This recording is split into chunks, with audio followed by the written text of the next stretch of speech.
बिस्मिल्लाहिर्रहमानिर्रहीम। नाज़रीन, मैं हूं जावेद बलोच और उम्मीद है आप लोग खैरियत से होंगे।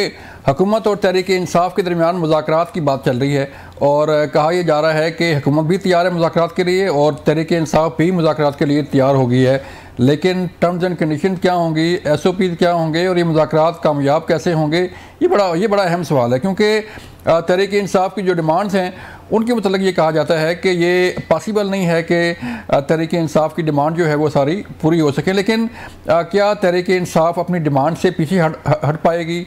जो सानिया 9 मई का जुडिशल कमीशन का मुतालबा है वो तो कल भी हमारी बात हुई एक लीगल एक्सपर्ट के साथ, उनका ये कहना था कि सुप्रीम कोर्ट जो है वो उनके पास इख्तियार नहीं है कि कोई जुडिशल कमीशन कायम करे। ये हुकूमत का काम है कि हुकूमत किसी भी वाक़े की इंक्वायरी के लिए जुडिशल कमीशन कायम कर सकती है। लेकिन इसके साथ साथ जो सानिया 9 मई और 26 नवंबर की बात की जा रही है कि उस पर भी कमीशन बनाया जाए, उसकी भी तहकीकात हों, तो ये मामला कहाँ पे जाएगा, कहाँ तक जाएगा और इसकी जो ज़िम्मेदारी जो है वो किस पे डाली जाएगी, ये बड़ा अहम सवाल है। इस पर हम बात करेंगे। और फिर हम बात करने जा रहे हैं कि जनरल फैज़ हमीद साहब की जो गुज़श्ता रोज़ चार्जशीट उन्हें किया गया है, उनके मुतल्लिक मुख्तलिफ किस्म के इंकशाफात जो है वो सामने आ रहे हैं कि सियासतदानों के साथ उनके रब्ते थे। मोर दैन 50 जो सियासतदान थे उनके साथ वो रब्ते में थे और जिसमें तहरीक इंसाफ के बानी चेयरमैन वो भी शामिल हैं। अब इन रब्तों से जो है वो ज़ाहिर बात है कड़ियाँ मिलेगी। एक साबिक फ़ौजी अफसर का और साबिक DG ISI का सियासतदानों के साथ रब्ते में होना और फिर ये सारी कहानी आगे चलना, इस पर काफ़ी सवाल उठ रहे हैं। और इस चार्जशीट के बाद अगला मरला जो है वो ज़ाहिर बात है ट्रायल होगा और ट्रायल के बाद जो है वो कुछ सज़ा जज़ा का फैसला होगा। इस पर भी बात होगी। हमारे साथ मौजूद होंगे कौसर काज़मी साहब, मुस्लिम नून से तलक है। काज़मी साहब, बहुत शुक्रिया आपका। और फिर हम बात करेंगे नदीम कुरैशी साहब का, तहरीक इंसाफ से तलक है नदीम भाई का। नदीम भाई, आपका शुक्रिया वक्त देने का। काज़मी साहब, मैं आपकी तरफ आता हूं। सर, आप हुकूमत हैं और हुकूमत ज़ाहिर बात है हुकूमत को एज होता है कि कोई भी बातचीत हो, कोई भी मुज़ाकरात हो तो हुकूमत को लचक लेनी पड़ती है और बातचीत का दरवाज़ा खोलना पड़ता है। हुकूमत किस हद तक तैयार है सर के तहरीक इंसाफ के साथ मुज़ाकरात हों और वो कामयाब भी हों? देखें, कोई भी रियासत हो ना जी, और रियासत जो है वो ब्लैकमेल नहीं आप रियासत को कर सकते। जब एक सियासी जमात जो खुद को सियासी जमात कहती है लेकिन उसका तरीक़ाकार ये हो कि अगर फलां चीज हमारी ना मानी ना तो हमने सर पे कफन बांध देना है, हमने कब्रें खोद देनी है और हमने सोमनाथ के मंदिर पे हमला कर देना है। 17 हमले थे, अभी तो हमारे इतने हुए हैं और इतने रहते हैं। रियासत अगर ऐसे जत्थों से ब्लैकमेल होना शुरू हो जाए ना तो फिर रियासत का कयाम मुश्किल में पड़ जाता है। तो ऐसी तो कोई सिचुएशन नहीं है जी कि हम इनसे ब्लैकमेल हो के किसी तरह के मुज़ाकरात करना चाहते हैं। हाँ, अलबत्ता ये जरूर है जो हालात हैं उसके तनाजुर में अगर आप देखें, क्योंकि ये जो इंतशार है इसके मकसद अब हर तरह से खुल के सामने आ चुके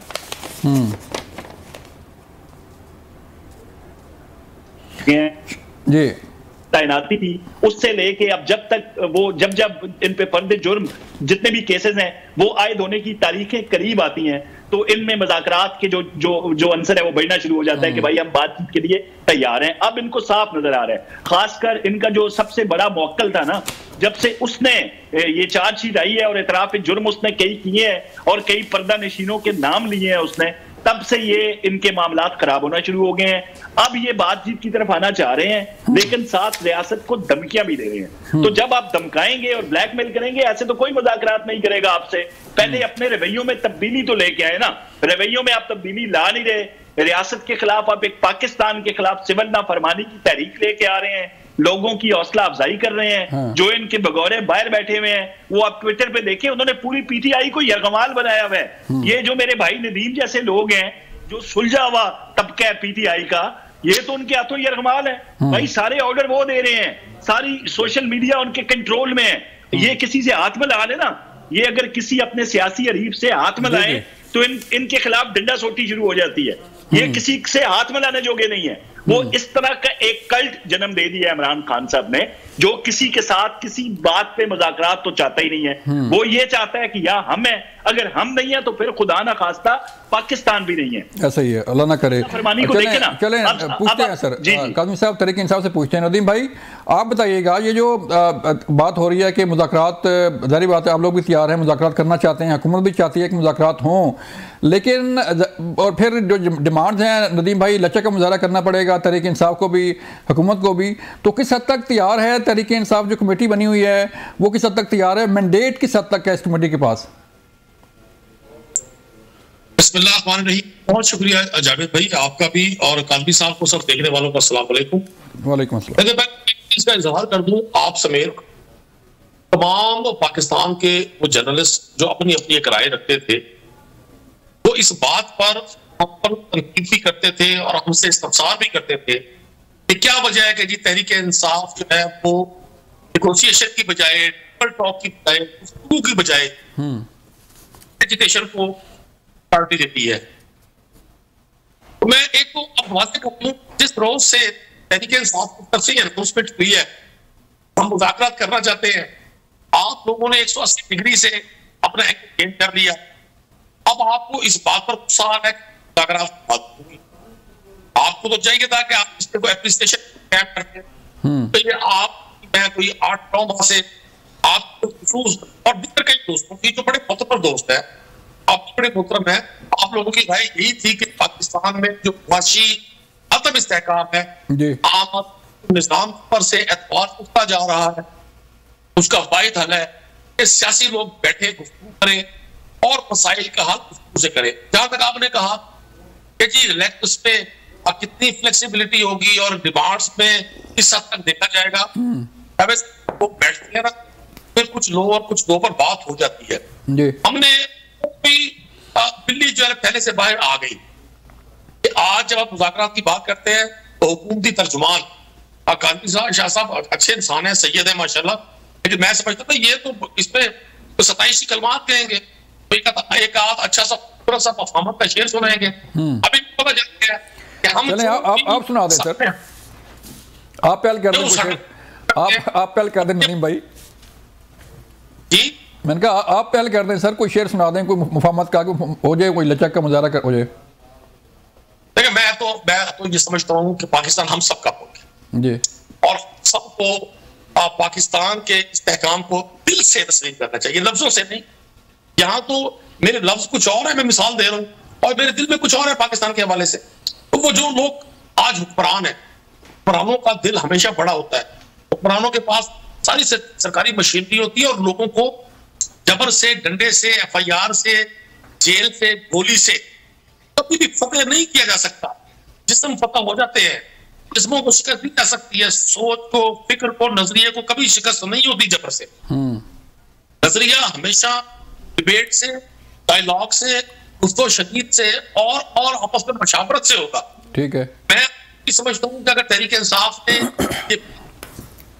हमारे दोस्तों को चाहिए कि वो इस मौके को इसका फायदा उठाए, तो इस सो में ना रहे कि हम इक़्तिदार में हैं और ये अपोजिशन में है, कि हमेशा इसी तरह से रहे कि ऐसा नहीं है। वही ना सर, एतमाद का फुकदान है ना सर काज़मी साहब। एतमाद कैसे बढ़ेगा सर? एतमाद ज़ाहिर बात है, ना तहरीक इंसाफ हुकूमत पे एतमाद करती है, ना हुकूमत का तहरीक इंसाफ पे एतमाद है। तो ज़ाहिर बात है जब बातचीत शुरू होनी है तो एतमाद साजी तो होनी चाहिए ना।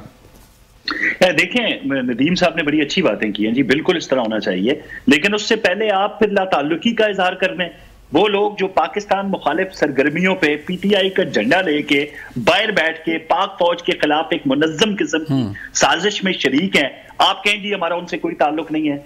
आप कह दें उन लोगों को जो फौज के मुताल्लिक गलत स्टोरियां और उन लोगों की मदद लेके जो लॉबिस्ट फर्म्स है जो कि इजरायली नवाज है, उनकी मदद से पाकिस्तानी फौज को, पाकिस्तानी इदारों को, मुल्क के पाकिस्तान को कमजोर करने की साजिशों में शरीक हैं। आप उन लोगों से लाताल्लुकी का इजहार करें जो लोग IMF के दफ्तर के बाहर जाके मुजाहिरा करते हैं कि पाकिस्तान को पैसा मत देना, जबकि पाकिस्तान डिफॉल्ट होने के दाने पे खड़ा हुआ था, हमारे मुल्क के हालात बड़े खराब थे। उस वक्त इनका IMF के दफ्तर के बाहर मुजाहिरा इनके बड़े लीडर्स की ज़ेरे क़यादत, उसके बाद यूनाइटेड नेशन के बाहर जाके ये कहना कि पाकिस्तान खुदा ना खास्ता एक फेल स्टेट है, वहां पे इंसानी हकूक की पामालियां होती हैं। क्या ये सिलसिला रुक चुका है? जब आपने मुज़ाकरात की पेशकश की, क्या आपने उन लोगों को रोक दिया? नहीं रोका।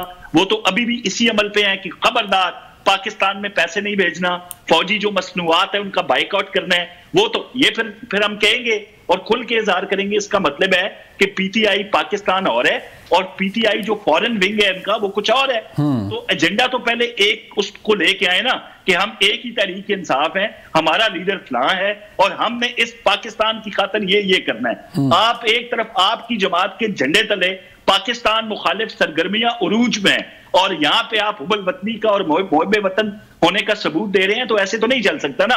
फिर आपके जो केपी के वजीर आला हैं उनका ये हालिया बयान है ना कि हमने 17 हमले पहले कर दिए और हमने सोमनाथ का मंदिर फतह करना है। इस तरह के बयान जब आपका एक वजीर आला देगा और वो तमाम तर सरकारी वसाइल का इस्तेमाल करके सूबे और वफाक पे लश्कर कशी करेगा, तो फिर आप क्या समझते हैं कि हुकूमत जो है वो कमजोरी दिखा रही है इस मामले में, या हमारी नीयत में फतूर है? तो हमारी नीयत में ऐसा कोई फतूर नहीं है। हमें नजर आ रहा है कि तरीके इंतशार जो है वो किस एजेंडे पे अमल पैरा है। जब इनकी नीयत और इनका अमल ठीक हो जाएगा उस वक्त से हुकूमत की तरफ से भी ये एक सॉफ्ट सा रवैया इनके सामने आएगा। फिर वो मोहब्बत वाले इशार भी मैं इनको सुनाऊंगा और मोहब्बत की दास्तानें भी सुनाऊंगा। बिल्कुल बिल्कुल, नीयत जो है वो जाहिर है कि नीयत साफ होगी तो फिर ही आगे बढ़ा जाएगा।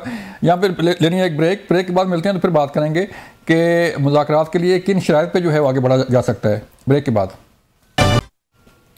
वेलकम बैक नाज़रीन। नदीम कुरैशी साहब, नीयत की बात हो रही है सर, और ज़ाहिर बात है जब नीयत ठीक होगी बातचीत का जो है वो तभी आगे बढ़ेगी कि दोनों फ्रीकैन जो है वो सीज़ फायर करें। जैसे काज़मी साहब कह रहे हैं कि सोशल मीडिया आपका जो है वो आउट ऑफ कंट्रोल है। तहरीक इंसाफ का कोई भी रहनुमा जो है वो किसी हुकूमती रहनुमा से या किसी भी ऐसे शख्स से जो है अगर हाथ मिला ले तो आपका सोशल मीडिया जो है न सिर्फ उस शख्सियत की बल्कि जो तहरीक इंसाफ का रहनुमा है उसकी भी ट्रोलिंग शुरू हो जाती है, उसको भी गद्दार जैसे अलकबात से नवाजा जाता है। तो सर इस ट्रेंड को कैसे कंट्रोल किया जा सकता है? अच्छा भाई, एक तो काजमी साहब ने कहा कि जी अली अमीन गंडापुर साहब ने स्टेटमेंट दी कि जी हमने तो अभी 5 हमले किए, हम 17 हमले कर सकते हैं। अब हमें जब हम सियाक और सबाक से बात को हटकर सुनते हैं, देखते हैं और बोलते हैं तो उसका मफहूम चेंज हो जाता है। और ये है कि 26 नवंबर को जब ये ऑपरेशन किया जाना था डी चौक पे, गवर्नमेंट ने फाइनल कर लिया था कि हमने अब बेहतर लोगों को अब फायरिंग करके तशद्दुद करके यहाँ कत्ले आम करना है। इससे पहले कुछ हुकूमती वुज़रा की और बिलखुसूस स्पीकर पंजाब असेंबली की प्रेस कॉन्फ्रेंसेस लाइव दिखाई गई। इसमें पंजाब असेंबली ने ये लफ्ज़ इस्तेमाल किए। मैं उनका बड़ा एहतराम करता हूं मलिक मोहम्मद अहमद खान साहब का, लेकिन मुझे बड़ी हैरानी हुई, उन्होंने फरमाया कि वो सोमनाथ का मंदिर है। और यही सवाल उस सहाफी ने अली अमीन गंडापुर साहब से किया, स्पीकर पंजाब असेंबली से मुतल्लिक। अली अमीन गंडापुर साहब ने कहा हाँ जी अभी 5 हमले हुए, 17 हमले हो सकते हैं। तो सियासी बातें ऐसी होती हैं, उसका सियासी जवाब दिया जाता है, उसका वो नहीं होता जो आप उसको परसीव करके नदीम भाई यही जो है ना सियासी बात, ऐसी सियासी नारे के कफन बांध के निकलेंगे, गोली का जवाब गोली से देंगे, इस्लामाबाद फतह कर लेंगे, तो यही मैसेज होता है ना अपने कारकुनों को कि हम ये चाह रहे हैं, आप लोग चार्ज हो जाएं। और फिर जब जलसा से आप लोग निकलते हैं, कोई भी जमात हो, तहरीक इंसाफ हो, नून लीग हो, कोई भी जमात हो, तो ये कहा जाता है कि नहीं वो तो सियासी बयान था, हमने तो ये थोड़ी कहा था। देखिए हम तो बिल्कुल मुख्तलिफ बातों को डिस्कस कर रहे हैं।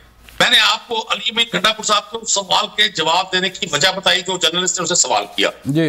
आपको एक गुजारिश कर, देखिए काजमी साहब ने फरमाया जी जो इनके बाहर बैठे हुए लोग हैं वो सोशल मीडिया पे कैंपेन कर रहे हैं। मैं इनसे गुजारिश ये करूंगा, ये हुकूमत के तर्जुमान है, तो DGISPR नहीं बनना चाहिए, ये हुकूमती मौक़िफ़ दे। ये पाकिस्तान की फौज के हवाले से जब उसको कंट्रोवर्शियल करते तो ये लोग करते हैं, तो हमारी अपनी फौज है, रुकने सकती 5 लाख लोगों को नुमाइंदा हूं। जब मैं ये कह रहा हूं, मेरे लीडर ने ये कहा है कि फौज हमसे है, हम फौज से हैं, कौन शख्स होगा, कौन बदबख्त शख्स होगा जो अपने मुल्क की फौज के हवाले से इस तरह की राय रखेगा? सेकंड, इनके पास सारी मशीन, ये कभी कोई वॉल लगा रहे होते हैं। ये तो सर आपको ही पता है ना नदीम भाई, सॉरी टू से, ये तो आपको ही पता है कि चलती आपके सोशल मीडिया वालों की है। आपके तहरीक इंसाफ के बानी चेयरमैन जो है वो किसी और से कुछ बात करते हैं, कोई और जाए तो कुछ और बात करते हैं।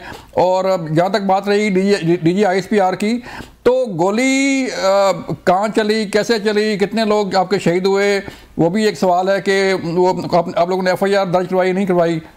काज़मी साहब क्या कहेंगे इस पर? देखिए नदीम भाई ने अभी ये कह दिया कि बिल्कुल सही जी, फौज और ISPR, फौज हमारी है, हम उस वक्त बोलेंगे, उस वक्त हम DGISPR बन जाएंगे जब अब फौज मुखालिफ सरगर्मियां आपकी जमात की वो फौज उनसे लाताल्लुकी क्यों नहीं की उन्होंने अभी तक जी? मुझे तो ये उम्मीद थी कि शायद आके नदीम भाई कह देंगे हमारा उनसे कोई ताल्लुक नहीं है। भाई उनकी फौज है, अगर फौज आपकी है तो फिर आप डायरेक्ट आसिम मनीर साहब का नाम लेके खुला वहां पे जो मुजाहरे करते हैं और उनका नाम लेके आपके जो बानी है वो भी कहते हैं कि मुझे कुछ हो गया तो जिम्मेदार ये शख्स होगा, मुझे कुछ हो गया तो जिम्मेदार वो होगा। फौजी सीमेंट का बाइकाट कर दें, अस्करी बैंक के अंदर अकाउंट्स ना खुलवाएं, आप वहां पे CSD जो मार्केट है उसके अंदर शॉपिंग ना करें, तो फिर वो कौन लोग हैं जी? आप तो मुहिब वतन है, आप तो पाक फौज से मोहब्बत करने वाले हैं, तो फिर ये बातें जो कर रहे हैं वो कौन है? क्या शहबाज गिल का आपकी PTI से ताल्लुक नहीं है? शहबाज गिल साहब आप मजीद किसी और जमात में शमूलियत इख्तियार कर चुके हैं या आप आज उनकी मजम्मत करें? भाई जो जुबान पाक फौज के खिलाफ वो बयान करते हैं तो बीएंगा पाकिस्तानी, मुझे तकलीफ होगी, मुझे पाक फौज से मोहब्बत है, बचपन से हमने ये सबक पढ़ा है, और जिन लोगों ने फौज के खिलाफ मुहिम साजियां की है आज उनका हाल देख लें। अब चले जाएं लिबिया, शाम, इराक के अंदर हालात देखें, जिनकी फौजें कमजोर हुई हैं उन ममालिक का हाल क्या हुआ है। हम अपने मुल्क का हाल ये नहीं होने देंगे, हम अपने मुल्क को लिबिया, इराक और शाम नहीं बनने देंगे। लेकिन काज़मी साहब ये बिल्कुल ठीक बात है कि जो इदारों पर जो है वो कीचड़ नहीं उछालना चाहिए, फौज पर जो मलाइन किया जाता है पाक आर्मी को वो नहीं होना चाहिए। लेकिन आप देखें कि सियासी जमातों का जो किरदार है वो सामने आना चाहिए ना, इसमें सारा किरदार जो है वो सियासी जमातों का होना चाहिए कि आपस में मिल बैठ के जो आपस के मामला हैं वो तय करें, मुज़ाकरात करें, बातचीत करें, आगे बढ़ाएं बातचीत को। देखिए सियासी जमातें तो मिल बैठती है ना, आपने क्या सियासतदानों के ऊपर जो अभी मुसाहिब कहा जा रहा है कि मुसाहिब का पहाड़ टूट पड़ा है तहरीक इंसाफ पे और इनके बानी जो है उन पे, तो क्या इससे पहले ये हालात किसी और सियासी जमात पे नहीं आए? क्या आपने मुल्क बदर होते हुए सियासतदान पाकिस्तान में नहीं देखे? आपने जिंदान बदर होते हुए सियासतदान आज से पहले नहीं देखे?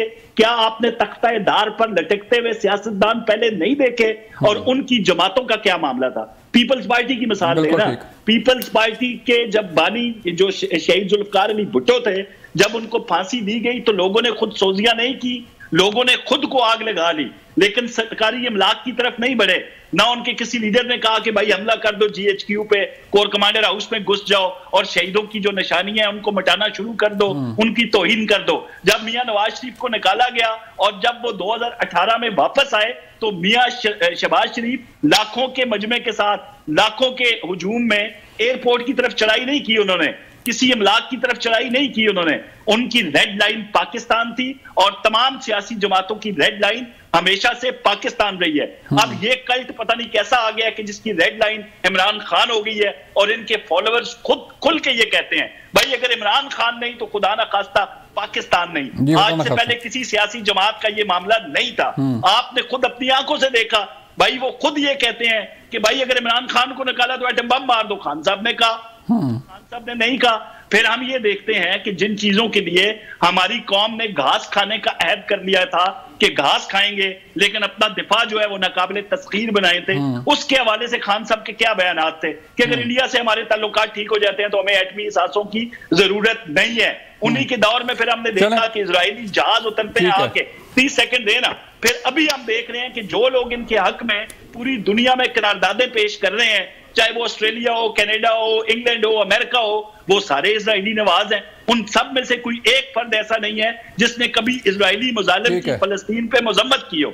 तो ये सारी चीजें तो आपके सामने है। बात जवाब लेते हैं नदीम भाई, क्या फिर सीज फायर होगा तो बातचीत बढ़ेगी ना आगे सर? और सीज फायर होता हुआ नजर नहीं आ रहा।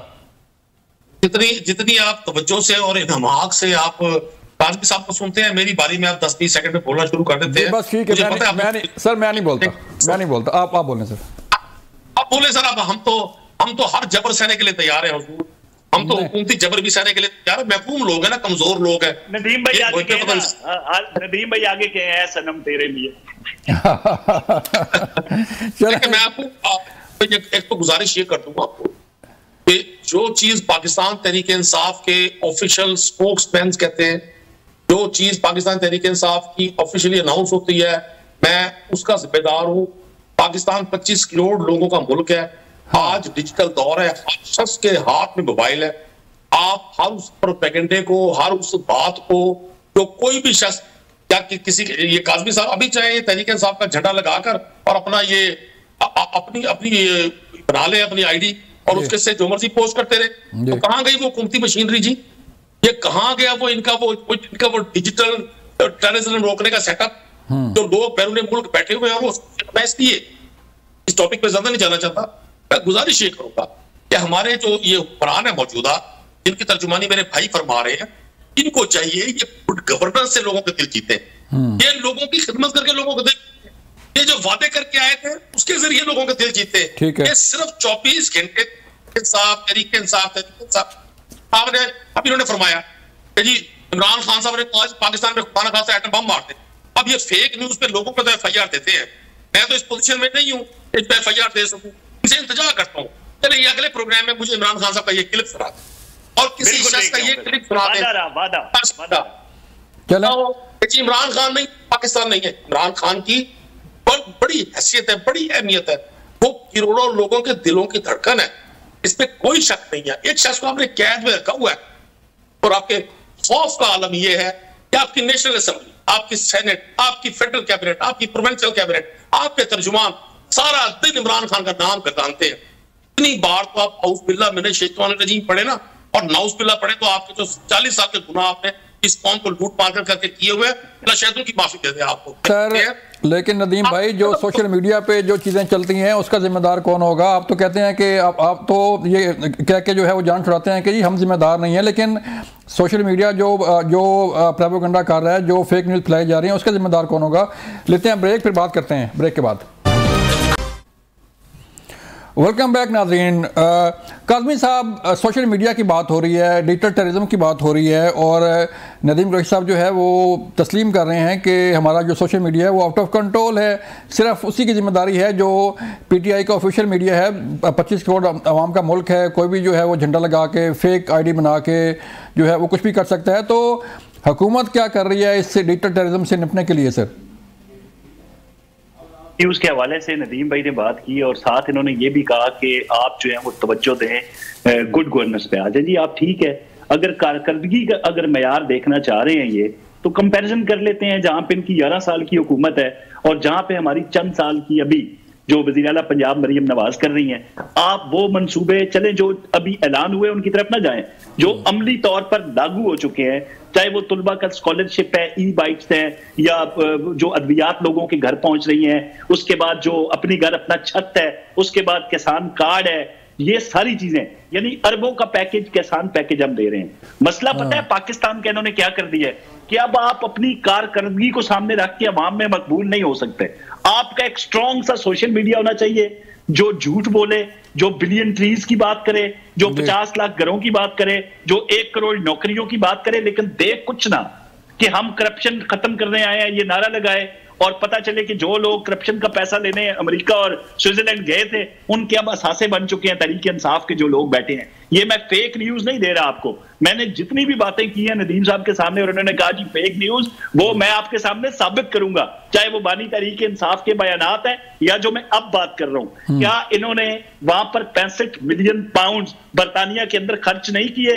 क्या शहजाद अकबर साहब बार बार बरतानिया जाके मीडिया पे बात नहीं करते रहे कि हमारी नेशनल क्राइम एजेंसी से, होम ऑफिस से और बरतानवी इदारों से बातें हो चुकी हैं और यहां से हमें बड़ी अच्छी उम्मीद है पाकिस्तान का लूटा हुआ पैसा हम यहां से वापस लेके जाएंगे? तो अब आपको किसी किस्म के मंसूबों की जरूरत नहीं है पाकिस्तान के अंदर। अपनी जो सोशल मीडिया है उसको झूठ का, अब मसला ये है कि ना पीपल्स पार्टी ये कर सकी ना नून ये कर सकी। नून और पीपल्स पार्टी ने यही चाहा कि यार सिंध में तरक्याती मंसूबे ले आए, पंजाब में तरक्याती मंसूबे ले आए। वजीर आजम पाकिस्तान रोजाना जो बैरूनी दौरे हैं वहां पे जाके कुछ ना कुछ इन्वेस्टर से मिल रहे हैं, बैरूनी जो हेड ऑफ स्टेट्स हैं वो पाकिस्तान आ रहे हैं, SCO 27 साल बाद पाकिस्तान में हो रही है। तो ये सारी चीजें अगर सामने रखें तो दूसरी जानब 11 साल दौरे हुकूमत KP के अंदर, तो ये मेरे भाई जब चीजें होंगी तो वहां पे हम क्या करें? कुछ समझ नहीं आती कि क्या हम भी एक सोशल मीडिया ब्रिगेड बना लें झूठी, जो सारी चीजों को सच साबित करे। तो नदीम भाई फिर ये मामला कहाँ रुकेगा? जारी बात है तहरीक इंसाफ हो, कोई भी पार्टी हो, उसका एहतजाज करना हक है, लेकिन आइन भी ये कहता है, कानून भी कहता है कि एहतजाज विद इन द लाइन जो है वो कानून के मुताबिक होना चाहिए। और फिर जैसे अभी जिक्र हो रहा था कि SCO कॉन्फ्रेंस हुई, उस पर भी आपने एहतजाज जो है वो रखा हुआ था। कोई और मौका हो उस पर भी एहतजाज होता है, तो कहीं कोई लिमिट भी तो होनी चाहिए ना कि कोई अगर कोई मुल्की लेवल की बात हो रही है, कोई नेशनल इंटरेस्ट की बात हो रही है, तो कोई अपनी जो लड़ाई है वो खत्म कर दी जाए।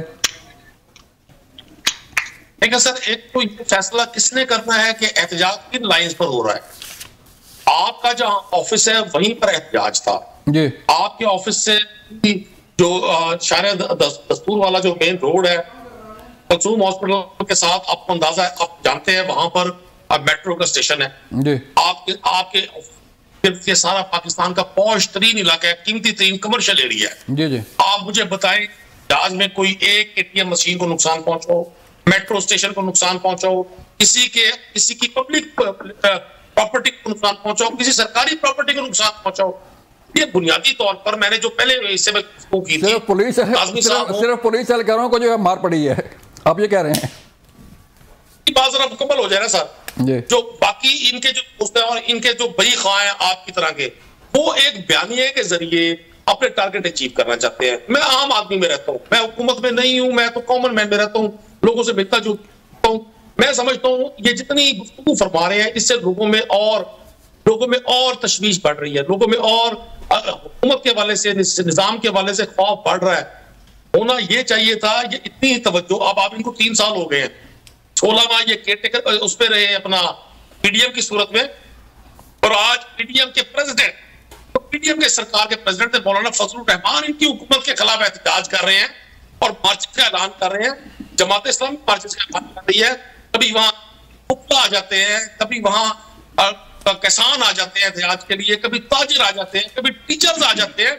इस भाई ये अपने आप को टेस्ट करें, ये बातों से काम नहीं चलेगा। कि मरियम नवाज साहब आप 8 दिन के लिए लाओ लश्कर समेत चाइना चली गई हैं और उनके फोटो शूट्स वहां से आ रहे हैं, तो पंजाब के एक आम शख्स को, रहीम यार खां में रहने वाले को, राजनपुर में रहने वाले को, साहिवाल में रहने वाले ताजिर को, गरीब आदमी को या काश्तकारों को बेनिफिट हो रहा है। मैं इनको अर्ज करना चाहूंगा काज़मी साहब को, हुजूर 260 रुपए लीटर पेट्रोल है पाकिस्तान में आज। बिल्कुल, मुझे याद आ गया नदीम भाई, मुझे याद आ गया कि एक राजनपुर के इलाके का आपका भी वज़ीर आला था जो उसने काम की, वो भी तो बताए ना।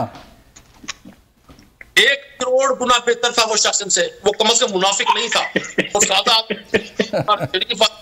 अच्छा देहात का रहने वाला था, मुनाफिक नहीं था, जो कहता था वही करता था, कम बोलता था। अब इन्होंने, मेरे भाई ने कहा कि जी हम तो अब तो सोशल मीडिया ब्रिगेड तैयार करें। मैं इनको दावत देता हूँ, लाहौर आए, ये डीजीपीआर में आके देखें कितने बंदे भर्ती किए गए हैं, सरकार के पैसों से कितनी बड़ी इन्वेस्टमेंट की जा रही है, सिर्फ मरियम बीबी की सेल्फ प्रोजेक्शन के लिए कितनी बड़ी इन्वेस्टमेंट की जा रही है पंजाब गवर्नमेंट के प्रोजेक्ट्स के लिए, लेकिन लोगों में पजीराई नहीं है। अगर लोगों में पजीराई होती तो इनको इतना वक्त तहरीक इंसाफ पर, इमरान खान पर, और हमें एंटी स्टेट और हमें दहशतगर्द और हमें मुख्तलिफ अलकाबात देने में इनको वक्त न लगाना पड़ता। ये अपनी कारकर्दगी से हमें शिकस्त दे देते, लोग हमें छोड़ देते, हमारे एहतजाज में लोग नहीं आते बकौल इनके, ये हजारों कंटेनर लगा देते हैं। हमें अवामी पजीराई नहीं है, और अगर अवामी पजीराई है तो ये उसे कहते हैं कि ये शरारती लोग हैं। लेकिन मैं आज भी समझता हूं जो हुकूमत वक्त है उसके पास अगरचे फॉर्म 47 की ताकत है, अवामी ताकत नहीं है, लेकिन चले जो भी है, पास का जबर के जमाने आ जाते हैं इंसानों की जिंदगी में, कौमों की जिंदगी में, ये स्पेल, ये फेज भी गुजर जाएगा। और मैं तस्कीर इसलिए महसूस करता हूं कि मैं पाकिस्तान का मैं पाकिस्तान से प्यार करता हूं। मुझे खुशी हो रही है कि वो जो तय बात है जिन्होंने ओपन होना था, अनफोल्ड होना था, वो अल्लाह ताला ने लोगों के सामने इकट्ठी अनफोल्ड कर दी। सबको पता चल गया जी आसिफ जरदारी कौन सी बीमारी का नाम है, सबको पता चल गया कि नवाज शरीफ कितने बड़े मौलवी है। ये मैं वो फिक्रे कह रहा हूं जो ये दूसरे बारे में कहा करते थे, सबको पता चल गया राजा रेंटल कहां है आज, मिस्टर एफाड्रीन आजकल कहां है, ये वो तमाम अलकाबात जो ये क्या करते थे, ये सब अब इकट्ठे होकर एक शख्स के पीछे जो जेब में बात है, एक जमात के लोगों के पीछे जो निहत्ते हैं, एक जमात की परसेप्शन खराब करने के लिए, एक शख्स के, एक जमात के खिलाफ नैरेटिव बिल्ड करने के लिए, ये सारा दिन झूठ बोलते हैं, सारा दिन ये फेक न्यूज का सामना करते हैं। इसका फैसला कौन करेगा? इसका फैसला कौन करेगा? काज़मी साहब के कौन झूठ बोल रहा है, कौन सच बोल रहा है, कौन जो है किसका रास्ता ठीक है, किसका रास्ता गलत है? तो देखिए, एक लंबा अरसा कौम के सामने झूठ बोला गया और फिर उस झूठ को एक सोशल मीडिया के जोर पे और बैरून मुल्क के ग्लोबल फर्म्स जो बनाएंगी उनके जोर पे फैलाया गया। उसका असर तो होना था, लोगों को इन्होंने गुमराह किया। और अपने दौरे हुकूमत के अंदर, चाहे खान साहब का दौरे हुकूमत हो या केपी में, बार बार केपी का हवाला क्यों देता हूं यार? आपने उस अवाम को दिया क्या है? आज भी आप डी चौक में 278 से शुरू हुए लाशों से 12 पे आके रुके और आपको कुरम के अंदर लाशें नजर नहीं आती। आपके सूबे की जो अमन और अमान की सूरत हाल है, बिल्कुल ठीक कह रहे हैं कि लोगों में खौफ है, लोगों में, केपी के लोगों में इतना खौफ हो रास है कि वो घरों से निकलते हैं, उनको ये उम्मीद नहीं होती कि हम वापस आएंगे। जिस तरीके से दहशतगर्दी की एक लहर उस सूबे के अंदर, जो अब कुरम या तो फिर केपी का हिस्सा नहीं है, वहां पे ये बिल्कुल नहीं बोलते, ना उसकी मजम्मत करते हैं, ना उसकी तरफ जाते हैं। अब इन्होंने ये कह दिया कि भाई मरियम नवाज शरीफ लाहौर लश्कर लेके चली गई। भाई वो लाहौर लश्कर वहां पे क्या कर रही हैं? हमें स्मोक का सामना है यहाँ पे लाहौर के अंदर, पंजाब के अंदर। अब अपनी आवाम को एक मौलियाती आलूदगी से बचाने के लिए पहले रोज जब मरियम नवाज जाती हैं तो वो जो उनका ब्लू टेक इदारा है एनवायरमेंट, उस पे जाके मीटिंग्स होती हैं, उनसे ख्यालात शेयर होते हैं और वहां पे जो चाइनीज मॉडल है माहौल दोस्त, उसको अपनाने की बात हो रही है। रोजाना की बुनियाद पे मीटिंग्स हो रही हैं। कैंसर हॉस्पिटल जो नवाज शरीफ जो कैंसर हॉस्पिटल बने हैं, उसके लिए वहां से दरामदात जो मशीनरी है, जो लेटेस्ट टेक्नोलॉजी है, उसको लाने की वो बात कर रही है। क्योंकि शौकत खानम बेशक एक बहुत अच्छा कैंसर हॉस्पिटल है, लेकिन स्टेज 3 और 4 के वो पेशेंट नहीं लेते।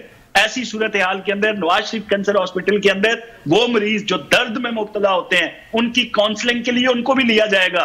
तो अच्छे इकदाम पर भी अगर आप तनकीद करेंगे, भाई आप देखें तो सही कि वो कर क्या रही हैं। वो चाइना अपने पिकनिक टूर पे गई हैं, वजीर मौलियात उनके साथ हैं, वो खुद साथ हैं, और रोजाना की बुनियाद पे या तो किसी अस्पताल का चक्कर लग रहा है या उनके जो इदारे हैं मौलियात के, उनका चक्कर लग रहा है। और ये भी अगर तरीके, अगर अच्छी चीजों पे भी आपने तनकीद करनी है, तो फिर हम आपसे आपके सूबे का सवाल करेंगे जो कि खंडरात में तब्दील हो चुका है, जहां पे किसी किस्म की कोई ना लॉ एनफोर्समेंट एजेंसीज का ना अवाम है। जी अपना नदीम भाई, आप भी पंजाब से है ना, आप भी पंजाब से थोड़ा सा जायजा लेते हैं पंजाब का और केपी का। चलें, मैंने तो बहुत जायजा लिया। देखिए, पहली बात तो मैं गुजारिश करता हूं आपसे, अगर हम सिर्फ कारकर्दगी में प्रोग्राम करते हैं तो आप कल प्रोग्राम रख लें, मैं आपको तमाम चीजें फैक्ट एंड फिगर के साथ बात करें तो सुने। सादा जवाब ये है कि अगर केपी की आवाम ने तारीख पाकिस्तान में पहली बार किसी जमात को 3 बार हुकूमत दी है, तो आप उसकी आवाम की तौहीन कर रहे होते हैं जब आप ये फरमाते हैं कि वहां कुछ नहीं हुआ। वहां जितनी इस्लाहात पुलिस के सिस्टम में हुई, जितनी वहां एजुकेशनल सिस्टम में हुई, जितनी वहां हेल्थ सिस्टम में हुई, क्योंकि इनको इस बात की बड़ी तकलीफ है कि वहां तीसरी बार लोगों ने क्यों मुंतखब किया तहरीक इंसाफ को। ठीक है नदीम कुरैशी साहब, बहुत शुक्रिया, वक्त खत्म हो गया। काज़मी साहब, आपका शुक्रिया वक्त देने का। नाज़रीन, ये था आज का प्रोग्राम। अपना ख्याल रखिएगा। अल्लाह हाफिज़।